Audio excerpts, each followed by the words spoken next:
nhớ dòng tàu pe trồng phun cho sai sẽ đào này cái gì nó ưu mùa cú đấy cú chính là ưu mùa say lúc khó nữa lúc khó chua và thấu ra cho lâu từ tuồng ngay này nhá cái lợi lúc khó mua thì cho xó này và lợi cứ lợi khâu cho áo lò và cho lọ xó tua chia thế này à chỉ thì nó ưu mùa say xe lúc khó nó dòng đi trả thế nó mua chỉ nhau nè chỉ nên sao đời ba xe lỡ cả một sai xe mua chỉ nữa chỉ yêu mù ta xin nó là chỉ cũng mua cho tí cũng chỉ mua tỏ cũng được tin giả thế xây những kênh của mua sai xe lúc họ nó mua chỉ nữa nên xây mua lúc họ nó mua chỉ nhớ là hậu họ này hậu lúc họ mua chỉ dòng được bé sẽ đặt tầm sau kiện không nữa nữa chỉ sao đời đọc cái một sai tạo nữa mua chỉ to chỉ nhặt to này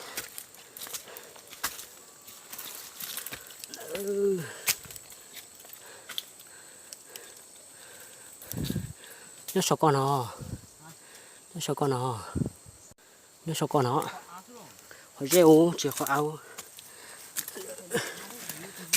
hả một luôn ít lúc hồi rêu rồi chỉ lo sao con say nó ươm chặt hồi rêu nữa chặt đuổi lúc hồi rêu to chỉ to nè ui chặt cú sọ lại thế à to ui ya tua ui bố sọ to sao theo to thế cho nó sọ cực kỳ luôn ui bố phụ ta ui to ui thâu ra số con nó là giờ nó khó tạo xin nó lại này mà sẽ sạch tàu nữa ui lùi cái chỉ tàu to lại ui chỉ nó sao có hả hết tàu đi sao cái tàu đi hả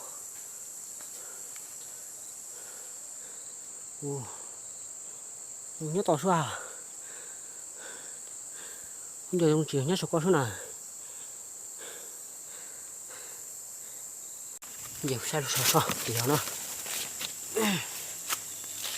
quá chịu luôn đi không lo số con à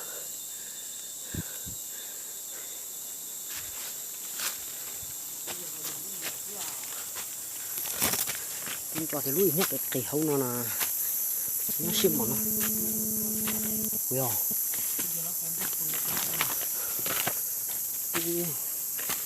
chỉ con nó vào to một chắp lá to lúc còn to chắp lá to thì giờ nó toàn nước khó hơn nó chỉ có bùi lung tung thế nữa xem nào to chắp to giờ nó luôn ok hả to lo lúc còn to lo hơn thôi mà hay giờ nó sao con chú ui bố một đứa bèo hay giờ lúc còn nào luôn ô trời tôi kho xong thằng luôn cái con nào luôn giờ luôn đó một đẹp đây xem nào cái một xe khó sử dụng để lâu không xưa xem nữa cái một dụng khó nữa tiếp bây giờ là dùng có nữa đây nào không có đâu bây giờ là dùng có cứ cho nên một sai nữa tôi không nữa mà cũng lúc này đấy rồi tôi luôn tôi cho nó thì cái lúc to rồi nhiều cái gì cá lồng bò tiếp bây giờ là dùng có cườiถ้าcá lồng bò bốn lồng một tua rồiถ้าเป็นตัวปัวที่จะเขาตัวลิซui thằng cái tàu đó dễ rồi cũng rồi chỉ lò cá tàu rồi thử nó chín rồi ô để đi có cái câu ra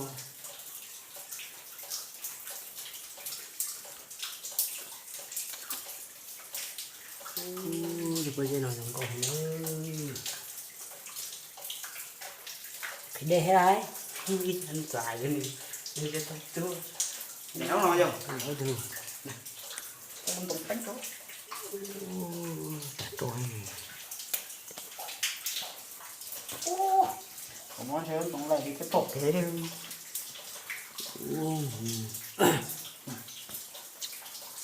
tấu to luôn mù gì sao á không phải cái hệ thế nữa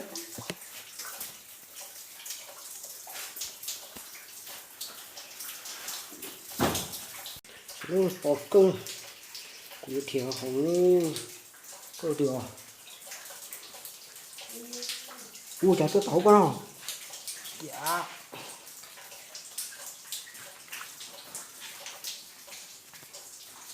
đang ở trong tổ trong cái khó đi cố đúng rồi thì hú bẻ đi hú có không mùa hú bẻ đi hú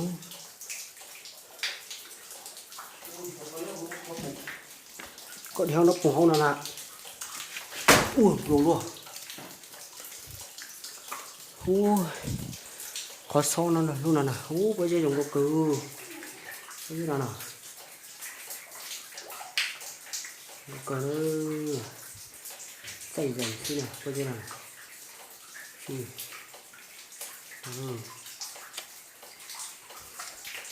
cái đuôi đuôi có đồ tử không đồ tử không cái gì ô cứu nó không một chỉ tàu rồi một chỉ tàu rồi đang từ này thấy có một tàu ô bây giờ này trong cốc cơ sư kỳ sư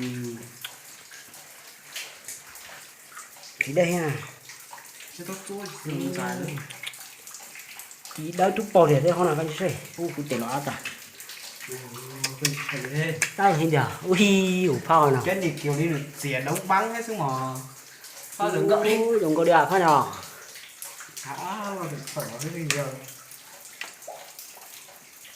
cọc cơ để làm cần gì sao được có sao có được một cái nào vậy thằng làm một khâu số là tỷ số có được này để con nó thì bò có mấy lúc bé con xem nào con này sẽ đủ từ được ô tổng tổ lộc cứu có cỏ thế đấy ô chứ gì cho cá rồi này dần chóng có tổ lộc cơ thôi nên tôi chả nào rồi tôi cũng chỉ đâu tôi cháu tôi phải nói heo có dây nó có đông dinh trùng xưa sao phải nói sao ô đồ hầu thiêu hả đồ hầu thiêu có thằng nó chỉ số đi chả rồi cho nó thì lúc khó nào mà chả là có thể không một số thì bộ nó ý lúc bèn này hả ý lúc hầu hả có thể đủ lù su nên chỉ muốn là chung liu vậy là đi chả là không tỏ cho cái dễ thế bông lù sao sao mà chỉ xem là lư lúc bèn nào cái tụi nó mà chồng muốn nhua đó tụi nó là tôi đủ tao rồi cái mũi tao con không bèn nè hả sao ở trên là bố cháu tôi đem bộ trả nó mưa lúc đủ to là theo hả mưa đủ to theo ta sẽ muốn là nó sao đâu còn lo đâu đủ thế đủ tôi đón trống mà con số con trông như vừa ở tả lì là sẽ nó đến nành nó tiêu nành nó mà cho bớt tiêu con sẽ có chùa chợ được ta thằng chỉ là chỉ tôi khâu khâu ăn thì một số tổ bim bùm ba thôi là khắc áo cái này đó các ăn mà chỉ chảo đồ số mà lúc mà thay bên tôi bèn đi nào chả là có bây giờ luôn không có một to cho áo bây giờ áo số vào à số từ luôn cái gì cho à số nhìn chị có một to từ đó chỉ từ lúc cái này thế này không có chỉ một tàu vậy à Bụng táo không? mỗi lũ hầu ấy ơi Cái tên nào này? tiền Có tên gì chưa? tao là có Mua già. Hả? Bụng táo con nào? tao là tấu chứ không có hấu cho bà Một số số.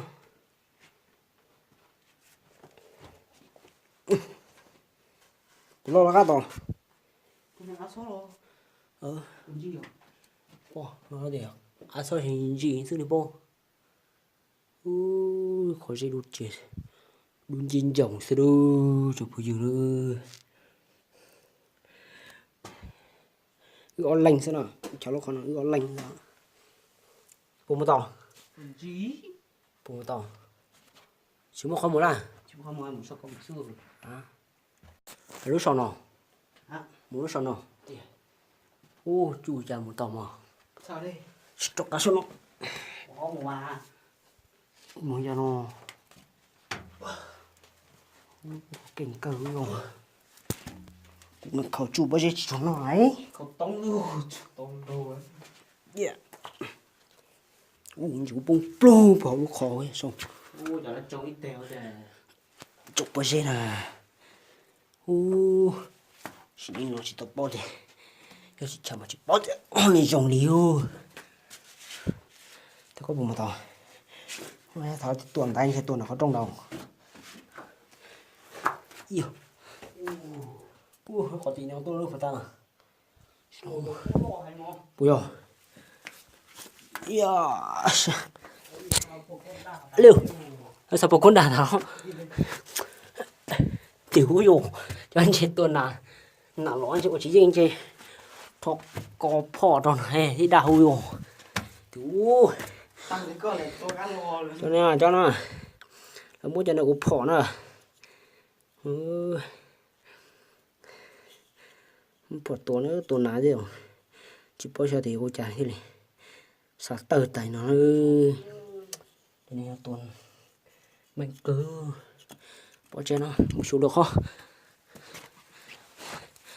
Chỉ là cậu bọn này quá. cái cặp bó rồi ạ Thì cậu bọn này thôi. Cái tài liệu. Tôi chỉ tổ cái tàu lần trái nè. Xia sao. có một kia nữa Không là cờ.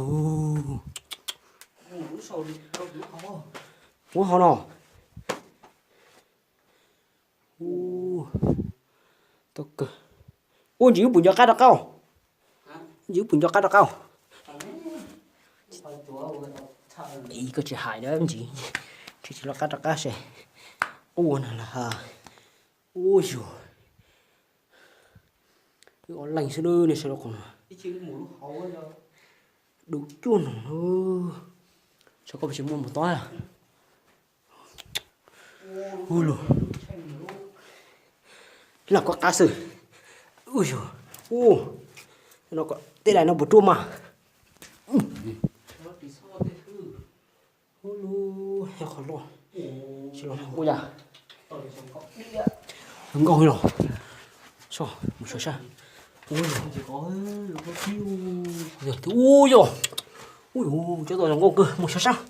Sao. Ui khó mẹ lì mẹ từ.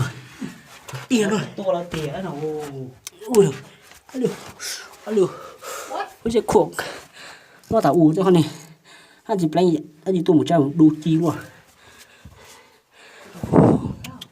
không được ui không tàn đầu ui nó có con đại rồi hả cháu nữa tới chỉ tua rồi tới ngày nó hấu là ha tia hay luôn thì chết chứ không có ui thật ra cá tàu này sư người ta cũng phải hao tiêu để cá hầu nè nhìn cá tàu trung không một số là sao đến chơi món từ nó cá tàu trong cái gì không có hay là cá tàu trong cái gì nó số lô đó cá rồi nhở cá to một chút sao luôn trong cái to hả không sao ôi mình trả sao thì khó thế nào cá tàu chút khó chứ cá rồi ơi thì nó cá lại nè một thằng đôi lúc khó khó thảo tàu luôn đã được tàu mau luôn thôi khỏi chơi này tốt cơ Có tí nữa. Ôi xí như tao to làm sao tôi. Ôi cho tôi nó nã xí nữa. Nã kia tôi muốn nã khâu xí nữa. Chơi dành xí nữa. Xí. Nã mà chỗ cơ. Chị cho bác sĩ ông chị cứ số đi xong có đấy. Ít hàng kỳ chứ. Thôi được. Nè. Ô. Có là tốt lắm. Ô. Ô lồ. Chứ nào. Để ra nó có một tua bỏ. Tụi tật thể pro đủ bố hồn hồn. Ô hồn bố giờ to mồi chả hồn. Đúng kinh dùng hồn xin rồi. Chú ơi. Chị lọc trong hồn xì. Bỏ ca này. Ui trời. Ô nên thế. Hôm nay bố chào tổ to nè.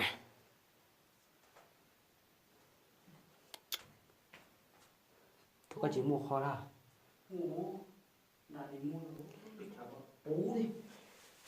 Sâu trong sao? Ui tôi nên chơi một chỉ tàu luôn. Tôi chỉ mua đấy tôi bắt sang bông mua gò. Có ra hâu rồi.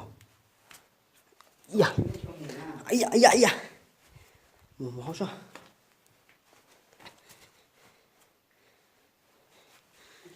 Dạ. Hả? To vậy hả? Yeah. Cho nên tôi tuần nạc. Cho nó ôn đi trái sao trong tên tư trái người ta.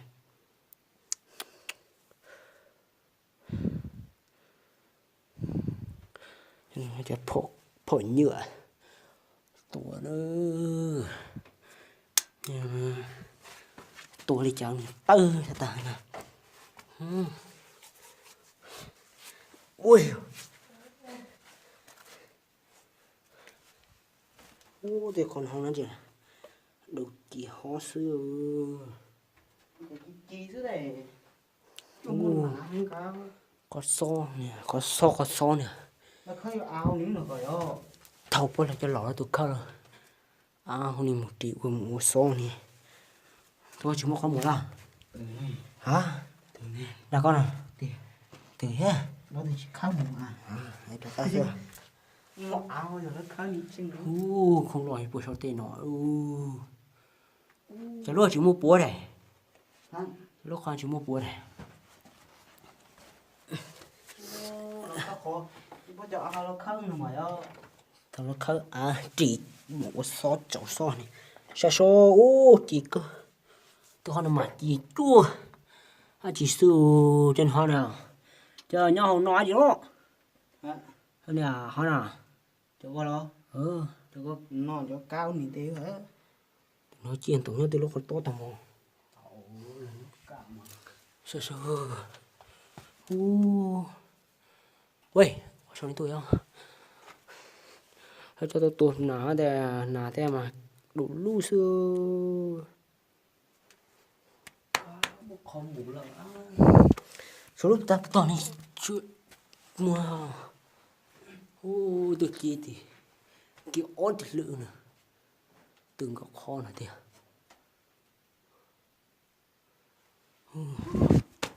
Có sao nhưng mà chỉ trong là. Nó tà lấy.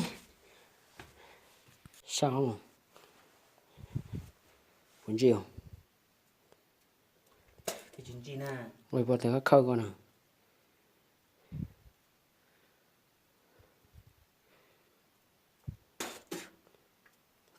Muốn gì không? Bây giờ ăn so vơ. Tôi thì chính trị nè. Bây giờ là tới các khâu bên tên nữa.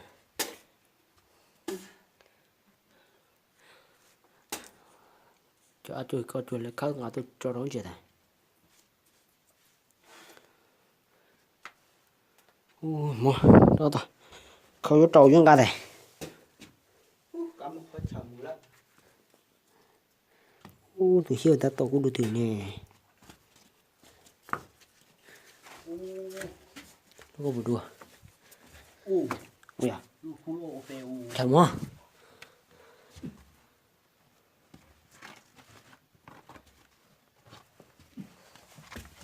yêu thằng lo tại cho ô liu lu bật đạo cô thì họ sống tốt rồi chứ ô to heo ở nhà lúc ta cô thì tôi con không lúa sò nữa không sói bữa lúa bè nữa không sói lúc bè tại vì nó mùi tàu nữa sói sói đi chơi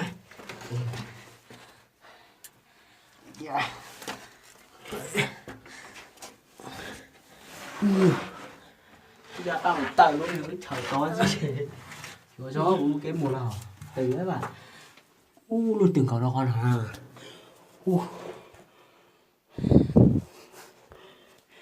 này cứ luôn đà heo check thao chào chị tỏ này luôn mẹ ui cho cả khởi ra tìm chờ nhiều cơ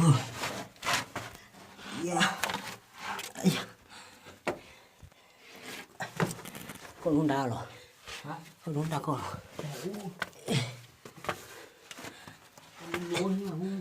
hơi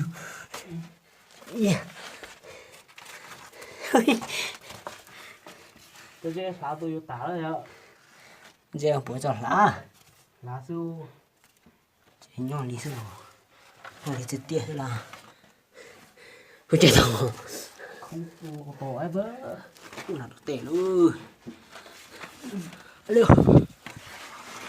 nhưng chẳng đâu tôi đã tao rồi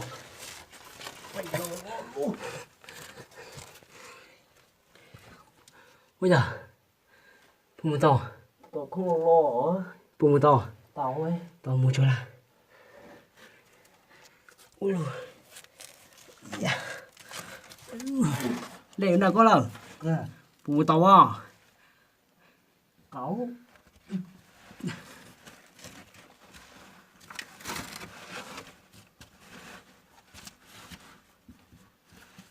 không lo hay luôn không lo là không lo hay luôn được ca chúng tôi coi không lo hay không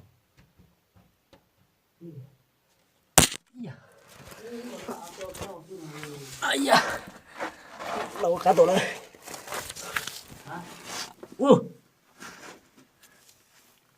không lên nó tiểu không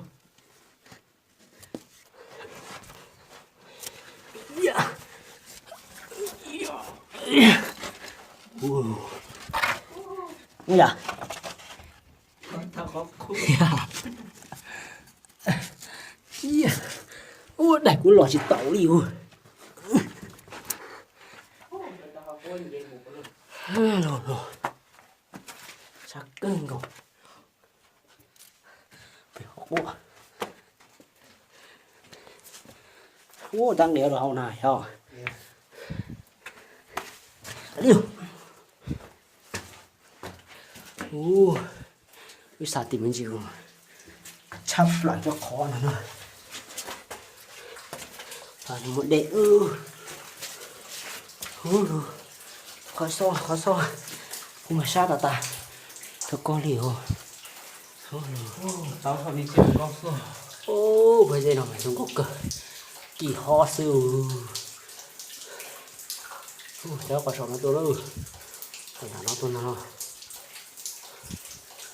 hoặc là tôi nào đâu ta cho tay có sổ nó bây giờ nó phải dùng gốc cờ tao làm sai thà đâu mà tao còn sao nó còn nó này lù chỉ hôm rồi chúng có thiếu tha nào lù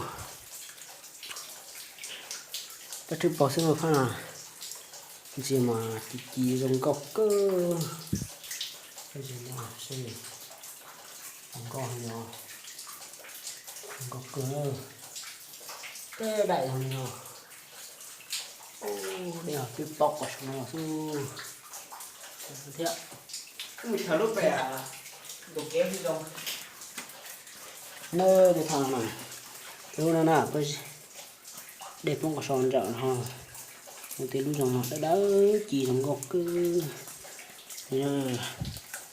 đúng dòng gọc cái này ta từ đẹp không rồi trò chỉ đăng đúng không chỉ này khu rồi cái gì đau như tụi đó nó ui nhỏ khu xí tụi bớt sòng tiền nó xí tụi sòng tiền nó đồ xe là hầu này nửa đó đeo cả sòng đó khu tụi thà đau thì nó sẽ dùng không cái thà thì để chính đó mà nó dùng nó đó sẽ tụng nó xe thằng thì tụi bây nào cái gì cái xe này cho nó này ta chỉ nói lò tao kệ nó chia thôi là chống tay thế này cái gì à đèn lò mà chỉ cho tôi cho sáu tôi khu dùng nó ta nói thế nào đây chỉ xin nó sao tao đây nó sọc quá cái thằng nào ô phải nào thì cho nó là trồng tạt chứ anh chỉ trồng câu đầu này nó trồng ô một số tên nó cũng trồng thì đã hay là một số tên nó thì nó đừng có cười nó cùng thế đã trước vào trong con thằng ta thay một cái tí đó khu như tôi chỉ xuyên linh nó đi bỏ nó trồng thì cho tao còn làm cái nó hay ô trồng sẽ sao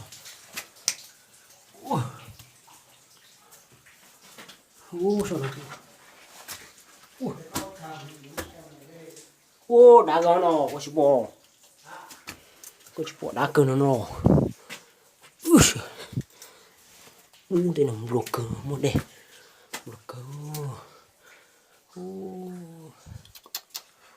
tôi trồng tên này phá đá này quá chỉ là dòng này chả quá chỉ này dòng có cờ lửa thế chứ nó là cho nó số tôi trồng buốt tà nó nè bớt chỉ nhân chúng ngầu đùa bó chúng đặt ta chúng mới chỉ luôn xem nó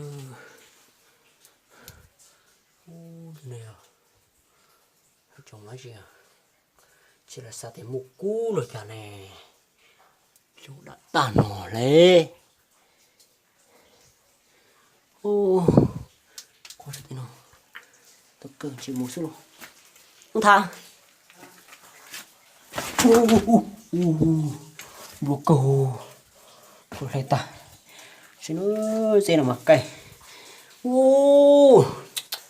cái thằng này dùng cốc câu cái dẻo nó đẹp quá dùng cốc câu chua lìa hai gì chạy chua lìa chỉ số chạy dành sơn ăn thì nó dùng có đi tiền liền bỏ nó tủ nhìn chỉ thao bé sẽ dùng cầu ra đi rồi cho lia hay là nó đừng có đi tiêu liều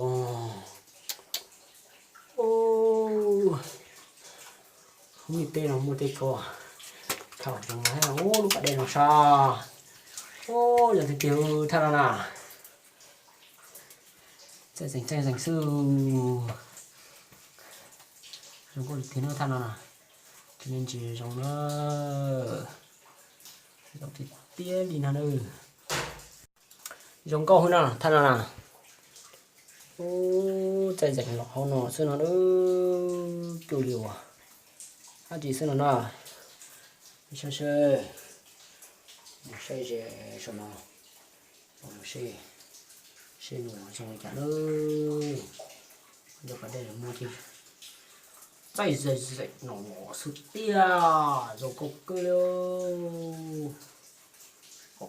phải nó bớt tóc nó là chỉ mới đừng có cơ liều cho phong dư đừng có thì tiền nào dậy hầu nỉ chỉ tao chào họ nó tôi nào chào họ nó còn bé nó tôi chỉ một chào cả nữa đi nó mà dậy nó của hầu nó hầu nỉ nó nữa trên tiền đi trong cái tiền đi trái cái côn rồi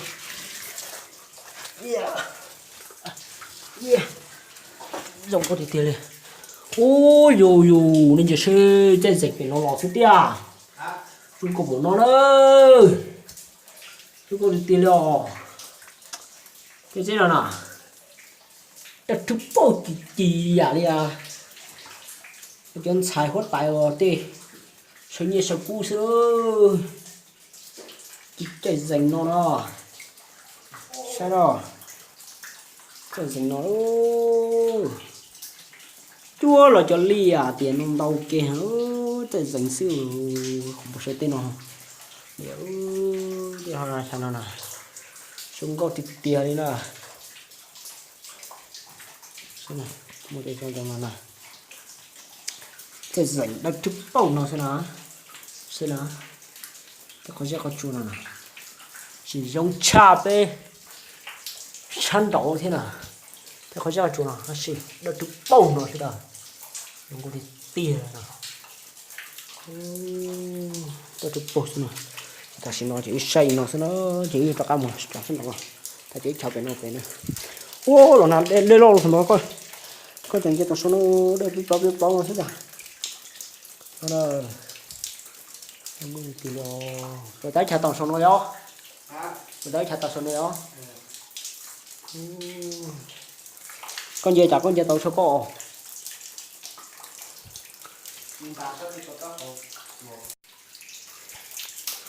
thì nó để nó đòn hậu thế tiền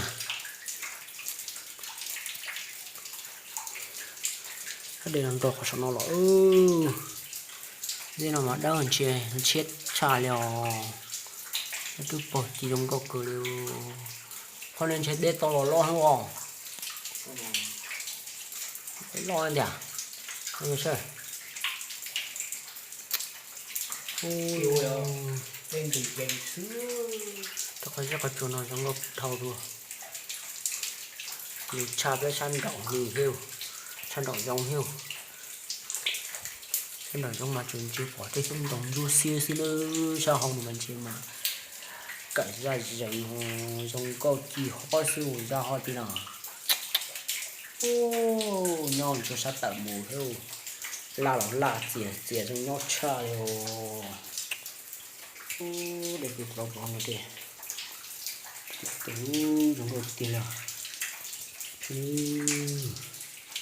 thế nào mình xem nào bên đây đặt chụp bao của thằng thế nào hơn thế nào chỉ cụ thể ra dùng công của nó